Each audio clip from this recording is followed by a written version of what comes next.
Hi, it's Dwyer. It is May 7th, 2025. GamblersAdvisory.com, a free site. BettingAngle.us, a free site. Remember, the opinion you should follow should be your own. Just consider this video to be a second opinion from a complete stranger online. Now, because the heavyweight division is the deepest it's been in a long time, we're going to have some spectacular fights on the way to title fights. So you just had a interesting fight between Martin Bakole, who's a unique talent, and Effie Ajaba, right? I understand many people thought Effie won the fight. The fight was ruled a draw, right? It's breathtaking to see a fight of that magnitude as an elimination match, right? You have two guys from the African continent. You thought this would be framed a little bit differently.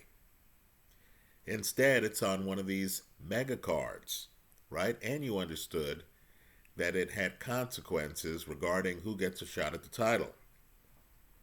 Well, now you have another mega fight.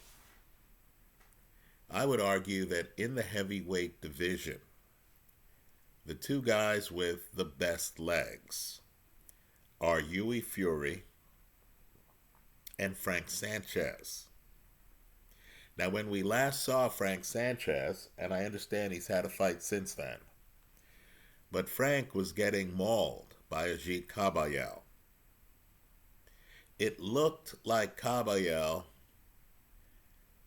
was successful to the body, and that body attack wilted Sanchez. But Sanchez had surgery after that fight, and the surgery wasn't for his stomach. The surgery was actually for his knee. According to reports, Sanchez had a pre-existing knee condition that got worse during that fight. Just understand, in an interview after the fight, Sanchez actually said that his knee gave out. Now, Frank Sanchez, with a compromised knee, is not Frank Sanchez. Because understand, his calling card, his competitive advantage are his legs. Right now, let's talk about his opponent. It's no secret I call him the heir apparent. I believe this is a superior talent. Life's unfair. Right? But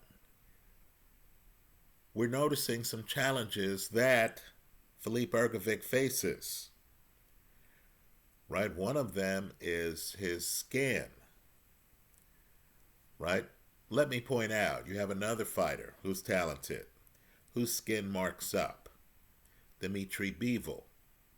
And the problem is, we're in a sport where, judges are making calls.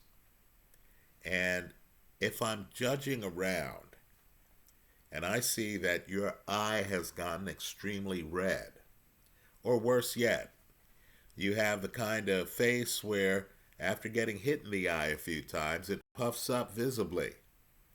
Then as a judge, that might impact my scoring, especially if you're facing a guy who doesn't have that situation. Right? A guy whose skin doesn't turn red, doesn't get discolored, doesn't puff up easily. So we saw Hrgovic against Daniel Dubois. Now, I know it's shocking to people, but folks, Hrgovic's actually the fighter in that fight who gets off to the fast start, not Dubois. Right? But you couldn't tell it because Hrgovic's eyes started getting busted up. Redness started showing on Hrgovic's face. Right? You saw the fight. Dubois, defensively challenged, couldn't block anything. Hrgovic a little bit shrewder, but made a miscalculation. Thought that his big right hands that he was landing with regularity were having an impact on Dubois, who has a chin that some days is, causing him to hit the canvas against Kevin Lorena. Other days is bulletproof. This was a bulletproof day. Well, importantly, we've since seen Hrgovic against Joe Joyce. And you notice in that fight, Hrgovic's face started swelling up. You notice the discoloration on Hrgovic's face. Hrgovic has another problem. Maybe I'm reading too much into this. But just listening to the conversation between him and Abel Sanchez, the guy in his corner, and he's lucky to have Abel Sanchez. Sometimes the big edge a fighter has is the guy in his corner. Right? The conversation to me conveyed that Hrgovic is a guy who doubts himself. You'd be surprised who doubts himself. Right? So Hrgovic is a guy who seems to need a pep talk from his corner. Seems to worry about things like cuts. In other words, he's cut, he goes to the corner, he's concerned. Right? This isn't Marvin Hagler, who, goes to a corner and he's in a rough and tumble fight and he needs no pep talk. Right? He's just determined to, be rough and tumble himself. Right? He's in the middle of a shootout and he wants to make sure he continues to fire bullets. Right? Hrgovic is the talented guy. Folks, he's extremely talented. This is the talented guy who sometimes questions what he's doing. Right? He has poor body language. In the Dubois fight, Hrgovic just doesn't have the personality when he's landing big shots to look at a guy and shake his head. Let the guy know, hey man, when are you going to block a right hand here? Right? Let the crowd know, look, I'm in control of this fight. Right? You saw the Chris Eubank, Conor Benn fight.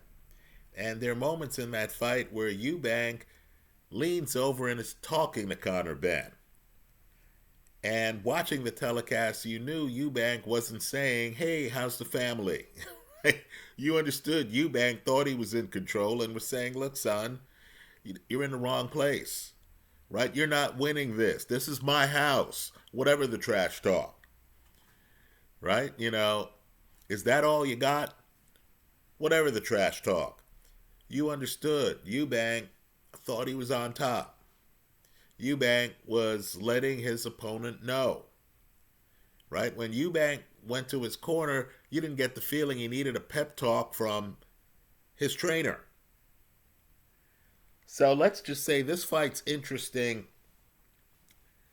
I'm concerned about Frank Sanchez's legs. Right? He's in his 30s. Both of these guys are. Right? Sanchez is 32. Hrgovic is about the same age. You're coming back from a knee problem. That's your calling card. The movement sets up your greater than 70% knockout percentage. You're fighting a high volume guy. That's who Hrgovic is. Who's extremely accurate. Look at the accuracy numbers on the CompuBox from Hrgovic's fight against Joe Joyce. Right? Hrgovic's going to come looking for Sanchez. Does Sanchez still have his legs? Understand, too, boxing is strenuous. You can have legs that you think are good. But when you have a 6'6" guy bearing down on you, who's extremely accurate, who's throwing volume, who's looking for you, who has faster hands than you think, who doesn't have a tell, right? And you're forced on your back foot for survival, right? And of course, this isn't a workout.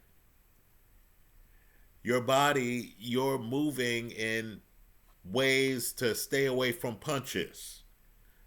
not in a predetermined manner that your body might be prepared for. This isn't a treadmill, right? If Sanchez has any kind of knee discomfort in this fight against Hrgovic, he's finished, right? Understand too, Hrgovic has only been stopped once, and that was by the referee. He's losing the fight, but understand the Dubois fight, he's upright, right? It's really the cuts and the fact that his volume slowed down as that fight went along, right? Hrgovic, another concern with him is the pacing. Somebody else would have come out, landed a lot of right hands, and then taken a step back. Said, okay, this guy's defensively challenged. He can't block my punches. I've done enough to win the first round, the second round. Now let me get on my back foot. Hrgovic has a back foot. Now let me get on my back foot, rest a little bit, reset the dynamics before I get back in the pocket for the rounds I need. Instead, Hrgovic stood in front of Daniel Dubois, continued to throw hard shots, continued to get hit with hard shots. Right, let's just say this wasn't the veteran fighter picking his spots. The bet I like here is Filip Hrgovic simply to win, hedged with the over. Now, the over might require a prop bet. I don't believe this fight, because Sanchez is a mover, I don't believe this fight ends in the first 6 rounds. Understand, Sanchez made it to the 7th round against Hrgovic. Right? Sanchez, quite frankly, is one of the better talents in the heavyweight division. So the way I'm structuring the bet is Hrgovic, superior volume, accuracy, in my opinion, a bigger punch, right? Against a guy who is coming off knee surgery. Hrgovic simply to win, hedged with the fight ending after the 6th round, right?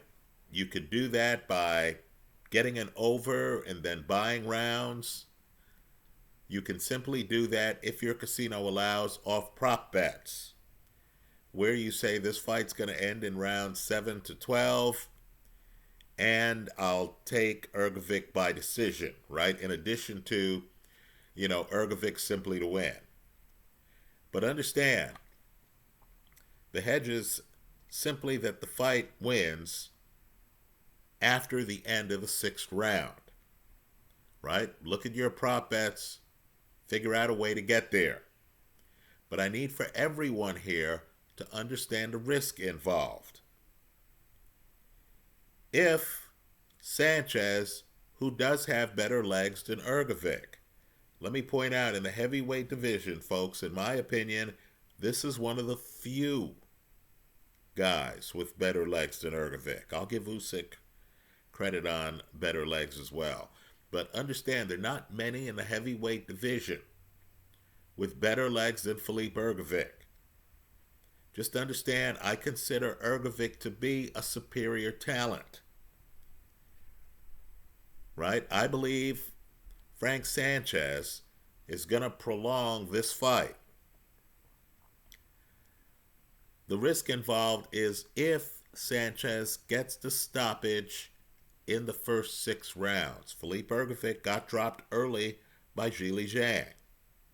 Let me point out, I know Zhang lost to Ajit Kabayel. I consider Zhang to be one of the better talents in the heavyweight division. If Sanchez gets a stoppage in the first 6 rounds, you lose it all. That's the risk we're taking.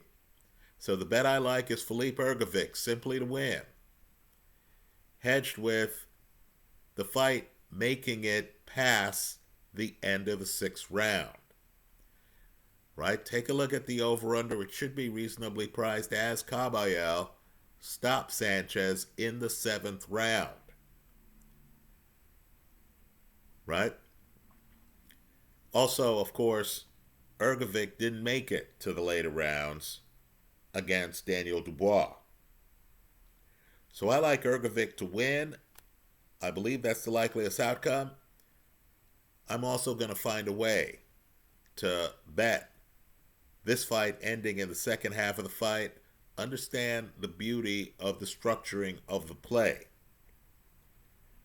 Right? The beauty is that if Filip Hrgovic wins this fight, like Caballel did, right, after the end of the 6th round, you win both halves of the bet. That's how I'm playing it. Let me hear from you. I hope you leave your comments in the comment section of this YouTube video. Thanks for stopping by.